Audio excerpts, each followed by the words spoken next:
Marissa, and welcome to part 2 of questions that are commonly asked by the general public.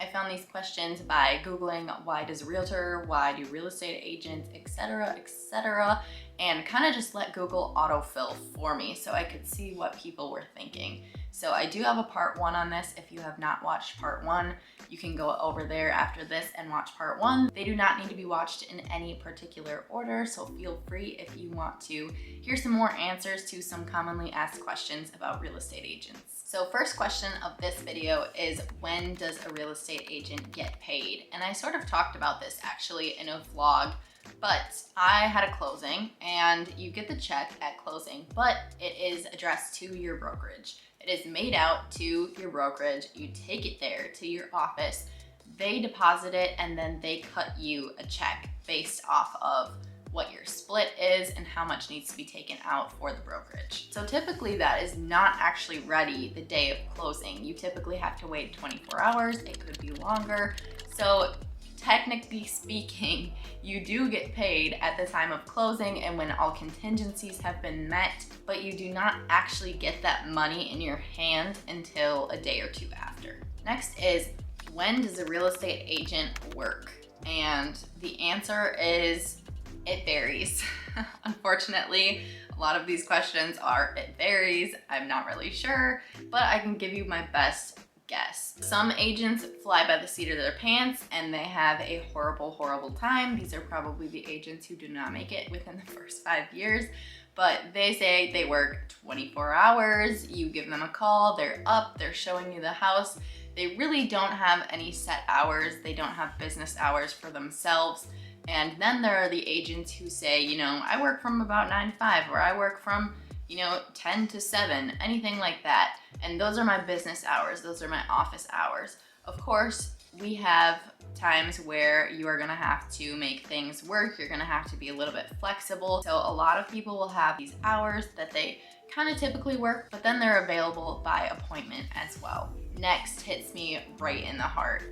Why do real estate agents still exist? So my opinion, why real estate agents still exist is because it is a service-based business. You are selling them a home or you are helping them sell their home, but the main part of your business is that service that you offer. It is your expertise, it's your knowledge, it's being there for all of their needs and helping them through that transaction. So I don't think that robots are ever gonna replace real estate agents. Zillow has already tried, essentially. But I just think that people really need that personal factor. So let's just say, for a really dramatic example, if I broke my leg, I'm not gonna go to just any old person. I'm gonna go to the doctor, right? Because they specialize in that. And I'm gonna get an x-ray because that's what I need. So I'm not just gonna go ask my neighbor, like, oh yeah, what would you do for a broken foot?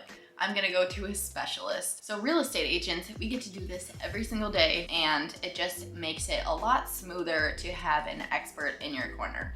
How do realtors get clients? So real estate agents get clients in a number of different ways.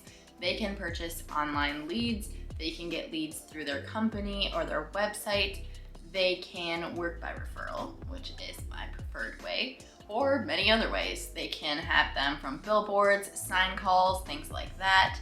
It's a lot of advertising, honestly. My broker always says that real estate is public relations and you sell real estate on the side. And I truly agree that it is a lot of public relations, it's a lot of marketing. And then you have, your real estate side of things where once you get those clients, that's when you can use that expertise. But there is a lot of marketing needed to get those clients. How do realtors get health insurance? So there are a few different ways, but mostly it's government insurance. So healthcare.gov, I know a lot of people go there. So if you are looking for health insurance, you might want to check that out. And if anyone else has any tips for health insurance, you can leave them in the comments. It's kind of just across the board for self-employed people. Unfortunately, they don't really have that company who can offer them those benefits. Keeping with that financial aspect, how do realtors pay taxes? So this is, again, similar with self-employed individuals. Real estate agents are self-employed individuals. So based on that, you can see an accountant and they can put you on a schedule so that you are paying in quarterly an estimate for your taxes, or you can pay all at the end of the year. So currently I pay all at the end of the year. It might be at some point a little more beneficial for me to pay in quarterly, but that is how you're gonna pay taxes. And when you get your checks, you have to make sure that you save for taxes. So you can't just take that whole check and run with it and go buy a bunch of things and let it run out. You cannot do that. You have to save for taxes because no one is really gonna be keeping track of that and taking it out of your check for you. So you have to do it. You have to hold yourself accountable, and then at the end of the year or quarterly, you will know how much you owe for taxes. And I would personally recommend getting an accountant. I can't imagine doing them on my own. Honestly, it kind of goes along with that. Like, I want to hire an expert who deals with that all the time. It's sort of a big deal to me to not commit tax fraud or anything like that. So I am going to a person who specializes in doing taxes, and it's actually pretty affordable depending on where you go. Next is, why do realtors hate Zillow? I personally don't hate Zillow. I love looking on Zillow. That's honestly probably my preferred way of looking at a listing and looking through the pictures, because it is so much easier to just scroll through than to click an arrow every single time. I think it's very, very user-friendly. However, we run into a lot of frustration, a lot of difficulty surrounding Zillow. So fortunately, you can avoid this as a real estate agent if you're educating your buyer up front about Zillow. So with Zillow, it is gonna show properties that are currently for sale and properties that are under contract. Sometimes my buyers will send me links to a property from Zillow and it's already under contract, and it's just kind of a bummer for them that it's not available. They're wasting a lot of time looking through these houses that might not be available anymore. They're under contract, they're about to close like next week, and there's really no way of you knowing that. So I try to tell people to stick with their email search. Of course, if they find something elsewhere, they are more than welcome to send it to me, and I can just do a quick search in MLS and see if it is available. But I don't want them to get under the impression that that is the best place to look. I think that some real estate agents get some frustration from Zillow leads and how that is formatted. So when you find a property on there and you say, I want to learn more about this house, or I want to see it, it's not going to send it to the listing agent. It's going to send it to people who are paying for Zillow leads. It's going to shoot it out to some agent who might pop up and show you that house even though you're not pre-approved. They're gonna get you in a messy situation. You wanna make sure that you have an agent on your side who's gonna make sure that you're fully prepared before you go see houses. So if you do find something on Zillow, make sure you send it back to your agent that you're working with, and you don't click that button, I wanna see this house, and go with a random person, because that can be very unsafe and it can just put you in a sticky situation. The final thing about Zillow are Zestimates. So this is straight from the horse's mouth. This is from Zillow.com.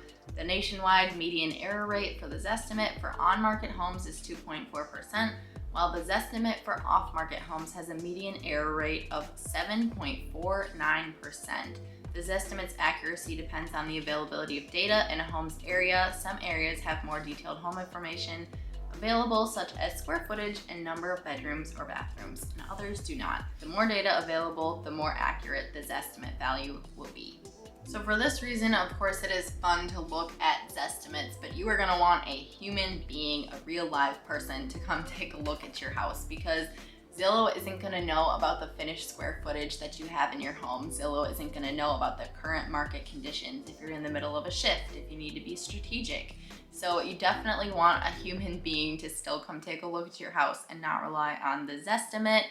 Although I do agree, Zestimates can be fun to look at. Make sure that you're using it almost for entertainment purposes and not for fact.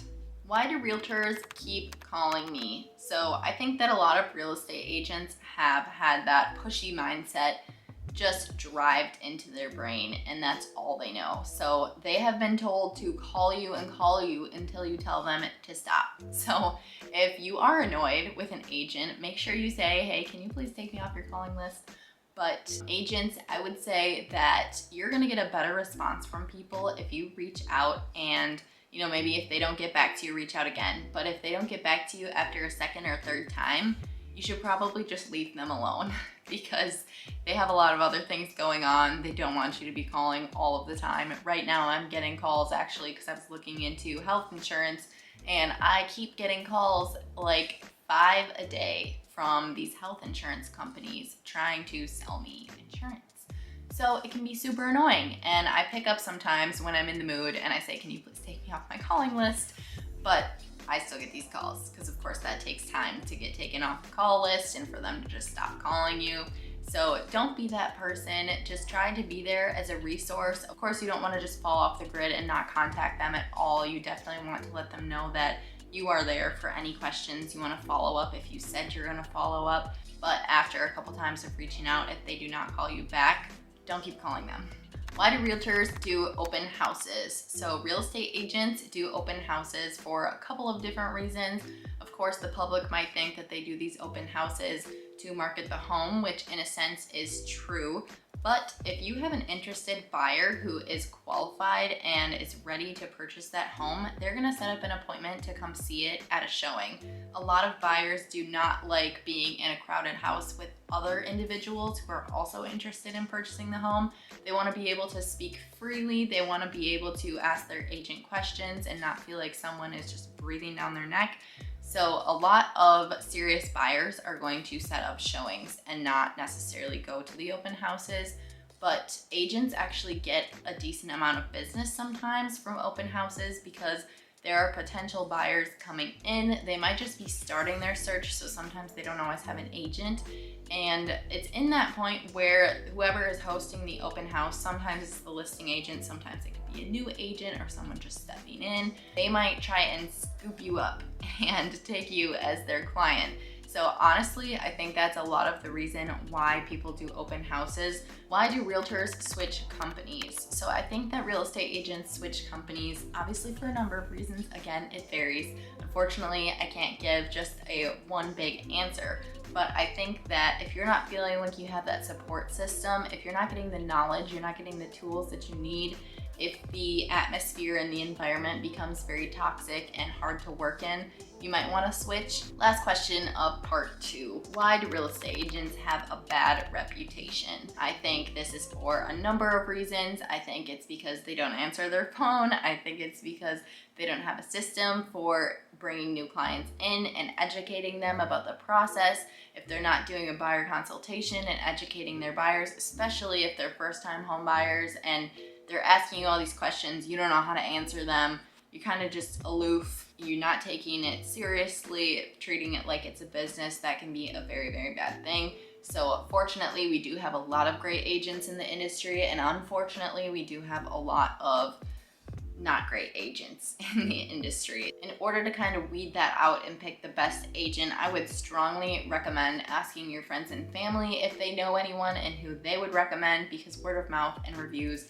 are truly, truly just the best way of finding someone who has proven to be a valuable asset in the real estate transaction. So instead of just picking someone online or clicking that button on Zillow, I want to see this house, and getting sent out to a random agent, try to ask if anyone has had an exceptional experience with any agents that they know in the area and if you can get a referral to them. I hope that all of these questions and answers have been helpful to help you learn a little bit more about real estate agents and why they are the way that they are, why they do the things that they do. And if you ever have any questions, you can reach out to me. You can leave them in the comments and I will be sure to answer. I hope you enjoyed, and I hope to see you in the next one.